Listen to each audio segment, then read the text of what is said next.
ஜனவரி மாதத்தின் 13ஆம் தேதியினுடைய தியான நூல் வாசிப்பு. போகும் இடமெல்லாம். சங்கீதம் 37:11.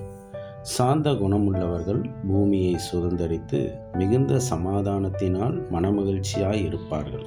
மூட்டை பூச்சிகளின் தொல்லை தாங்காமல் ஒரு மனிதன் ஒவ்வொரு வாடகை வீடாக மூட்டை முடிச்சுடன் குடிபெயர்ந்து கொண்டிருந்தான். ஆனால் எங்கு போனாலும் சில நாட்களில் மூட்டை பூச்சி தொல்லை ஆரம்பித்துவிடும்.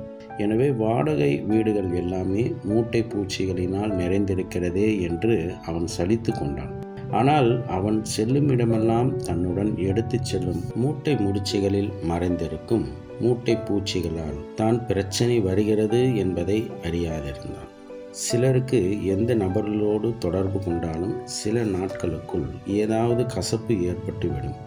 சிலருக்கு எந்த ஊழியர்களோடு ஐக்கியம் கொண்டாலும் சில நாட்களுக்குள் பகை வந்துவிடும். சிலர் எத்தனை சபைகள் மாறி மாறி போய் வந்தாலும் கடைசியில் அந்த சபை அவர்களுக்கு சரியற்றதாகி போய்விடும். எனவே கடைசியாக ஒருவரும் சரியில்லை, ஒரு சபையும் உண்மையாக இல்லை என்ற முடிவுக்கு வந்து விடுவார்கள். ஆனால் இது போன்ற பிரச்சனைகளுக்கு தங்கள் மன இயல்புகள் சரியற்றதாக இருப்பதே காரணம் என்பதை உணர்வதில்லை. ஒரு மனிதன் தனக்குள் மாய்மாலமான முரண்பாடான குணாதிசயங்களை கொண்டிருக்கும்போது அவன் போகும் இடமெல்லாம் மனக்கசப்புகளும் கருத்து வேறுபாடுகளுமே வரும். அவைகள் அவனுடைய தவறான குணாதிசயங்களின் விளைவாக ஏற்படுகின்றவை ஆகும்.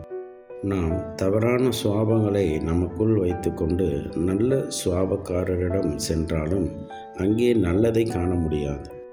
சவுல் தேவனோடு உள்ள தொடர்பு நிலையை இழந்த பிறகு சுயநலவாதியாகவும் எரிச்சல் நிறைந்தவனாகவும் மாறினான்.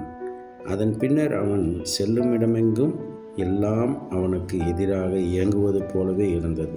சொந்த மகனிடமும் பிரச்சனை, சொந்த மகளிடமும் கசப்பு, தேவனுடைய ஆசாரியரிடமும் கோபம், ஜனங்களிடமும் அதிருப்தி. இதற்கு காரணம் என்ன? உள் சமாதானத்தை இழந்துவிட்ட அவனால் யாரோடும் சமாதானமாக இருக்க இயலவில்லை. தேவனுக்கு விரோதமாக செயல்பட ஆரம்பித்த போது எல்லோரும் அவனுக்கு விரோதமாக செயல்படுவது போலவே அவனுக்கு தோன்றியது. ஆம், அவன் சரியற்றவனாக மாறியதால் யாரையும் சரியாக பார்க்க அவனால் இயலவில்லை.